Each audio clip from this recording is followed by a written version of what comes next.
பக்கத்து மாநிலம். அவங்க புத்திசாலி. அங்க கேரளாவில் ஆத்துல இருந்து மணல் எடுக்க முடியாது. ஏன் முடியாது தெரியுமா? சட்டம் இருக்கிறது.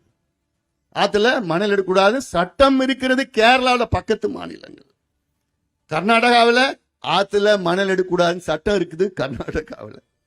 ஆனா தமிழ்நாட்டில் படுபாவிங்க மணலையும் விட்டு வைக்கல, ஆத்தையும் விட்டு வைக்கல, எதையும் விட்டு வைக்கல. கொள்ளையோ கொள்ளை அடிச்சுட்டு இருக்கிறான். ஏன் அந்த சட்டம் கொண்டு வந்தா என்ன? ஏன் கொண்டு வர முடியாது உங்களால?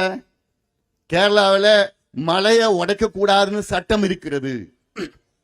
தமிழ்நாட்டில் இருக்கிற மலையெல்லாம் காணாம போயிடும். பெரிய பெரிய மலை முழுங்கிகள் யாரு? திமுக காரன். மலையே முழுங்கிடுவோம். அப்படிதான் நடக்குது. இங்க மலையா காணாம போயிட்டு இருக்குது. எங்க போகுது இந்த மலைகள்லாம்? கேரளாவுக்கு போகுது. அவன் புத்திசாலி. என் ஊர்ல இருக்கிற மலைலாம் அப்படிதான் இருக்கணும், ஆறு தான் அப்படியே இருக்கணும், சுற்றுச்சூழல் அப்படியே இருக்கணும், எல்லாமே இயற்கை காடுகள் வனங்கள் எல்லாம் அப்படியே இருக்கணும். ஆனா தமிழ்நாடு அழிஞ்சா எனக்கு பரவாயில்ல, அங்கிருந்து எல்லாமே எனக்கு வரும்னு கேரளாவில் நினைச்சிட்டு இருக்கிறாங்க.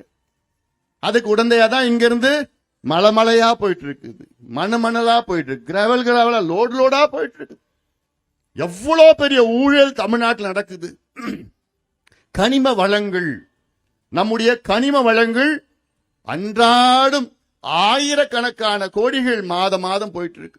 அன்றாடம் நூற்றுக்கணக்கான கோடிகள் இந்த மேற்கு தொடர்ச்சி மலை பகுதியில். இந்த பக்கத்துல இங்க பார்த்தா கோயம்புத்தூர் திருப்பூர் பகுதி, இன்னும் தெற்க போனா அங்க இருக்க திருநெல்வேலி, தென்காசி, கன்னியாகுமரி மாவட்டம். 800 லாரி 1.5 மணி நேரத்தில் என்ன இந்த கேரளாவில் சரக்கு போட்டுட்டு இங்க வருது, எதிர்க்க வருது. பெரிய பெரிய லாரிகள். இங்க இருக்க 2 யூனிட் 3 யூனிட், அதெல்லாம் 8 யூனிட் 5 யூனிட் 6 யூனிட் 8 யூனிட் பெருசா புதுசா. யாருன்னு கேட்டா அதுல ஒரு முக்கிய புள்ளி, பாவம் அப்பாவி அவர் பேர், முக்கிய புள்ளி, முக்கிய பொறுப்பில் இருக்கின்றார். அவர் தான் அதுக்கெல்லாம் காட்ஃபாதர். திமுகவில் அது எத்தனையோ கட்சியில இருந்தார், இப்ப திமுக இருக்கிறார். முக்கிய புள்ளி அவர் தான். எல்லாத்துக்கும் பாதுகாப்பு. ஏதாவது ஒரு அதிகாரி போய் அங்க போய் யாராவது பிடிச்சாங்கன்னா உடனே அந்த அதிகாரி மாத்து, கலெக்டர் செஞ்சானா கலெக்டர் மாத்து, போலீஸ் பிடிச்சானா போலீஸ மாத்து.